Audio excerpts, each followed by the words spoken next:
Hey everyone, I'm going to read a story to you today. It's called Maggie and Milo. It's by Juli Brenning, and this is my very last story that I'm going to read to you this school year, so I hope you like it. Okay, Maggie and Milo by Juli Brenning. This is Maggie. Maggie is an excellent adventurer, a pretty good songwriter, a bit of a scientist, and Milo's very best friend. This is Milo. Milo is a dog. And this is the awesome package Maggie's grandma sent. It had all the necessities for a frog hunt, boots and knowledge. So inside there's boots and a book. And I bet they're getting the knowledge from the book because knowledge is things that you learn.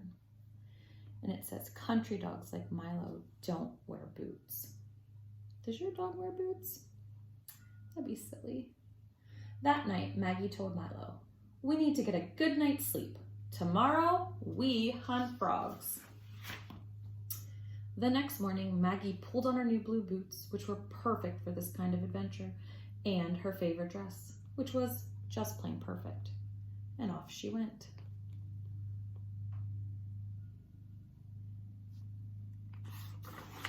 Well, almost.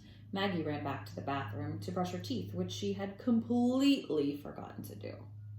And at breakfast, Maggie handed a note to her brother that said, "Please keep the chit-chat to a minimum. I'm in a hurry." Her brother rolled his eyes, which is apparently how 12-year-olds communicate. Maggie focused on eating. Eating quickly requires serious concentration, and breakfast took exactly 11 bites. So there she is brushing her teeth, and here she is with her brother. And he rolled his eyes.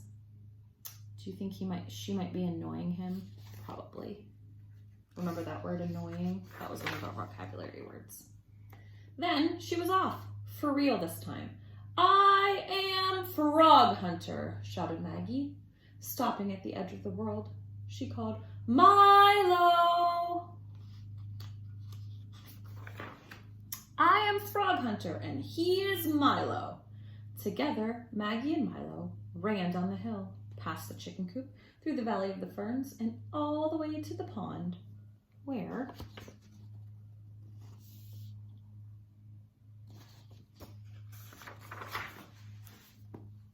Maggie tested the waterproofness of her new blue boots. After sufficient stomping, she announced, "Milo, my feet are perfectly dry." That's important. Grandma always says, wet feet make for a very long day, which is true. Wet feet do make for a long day. There she is, checking to see if her feet stay dry. Maggie stood in the water. She waited for a frog. Maggie waited 1,000,000 minutes, and nothing happened. This was boring. Boring in all capital letters. Boring. Maggie sang a song. She sang about frogs and waiting and blue boots, and Milo wandered off. Where do you think Milo went? So far, this was not working out as planned. "Milo," called Maggie, but he wasn't there. "Milo!" Maggie tried very hard not to think about losing Milo or being alone. In front of her, the cattails moved. "Milo, is that you?" she asked, trying to sound brave.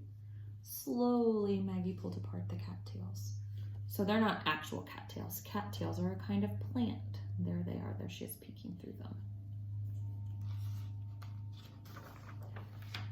And there in the muck was Milo and a frog. Milo had found a frog. Do you see the cute little frog down there? Maggie reached down and caught that frog. "Hi, I'm Maggie, and this is Milo. You will be called Alexander. Welcome to our pond." Gently, Maggie placed Alexander back into the water. She had to be very careful. Frogs are terribly squirmy. "Milo, you are so smart," said Maggie. This is a true statement because border collies are very smart. That's the kind of dog Milo is, a border collie. Milo barked and wagged his tail and ran to another spot. Maggie followed close behind, and there in the muck was another frog. Maggie named the second frog Benjamin, the third Cooper, the fourth Daniel. Do you see a pattern? So here are the names. Alexander, Benjamin, Cooper, Daniel. So let's listen. Alexander, Benjamin, Cooper, and Daniel. It sounds like she's naming all the frogs with a different first letter. And it sounds like she might be using the whole alphabet. After meeting Oliver, Maggie realized all the frogs they had found were boys. That was absurd. Absurd means crazy, silly, and like it can't happen. The world does not need any more boys, Maggie proclaimed. She found Princess Penelope under a lily pad. Holding her newest catch, Maggie said, "Milo, there is no way I can think of a girl's name that begins with the letter Q." So she made it all the way down to the letter P for Princess Penelope.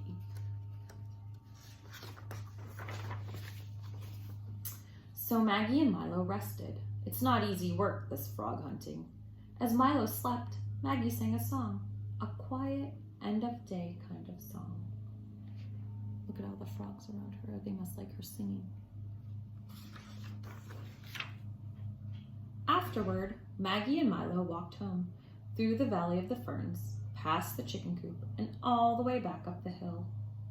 Just as the sun was setting, they heard the most marvelous music. What do you think the music is? Side by side, they sat on the edge of the world, just listening to the frogs say goodnight. And when the last note faded, Maggie said, "Milo, that was the very best day. I cannot wait for our next adventure." So I think all the singing was the frogs saying goodnight to each other and maybe to Maggie and Milo. Okay, I hope you like that book. Have a great day, and I hope I see you soon.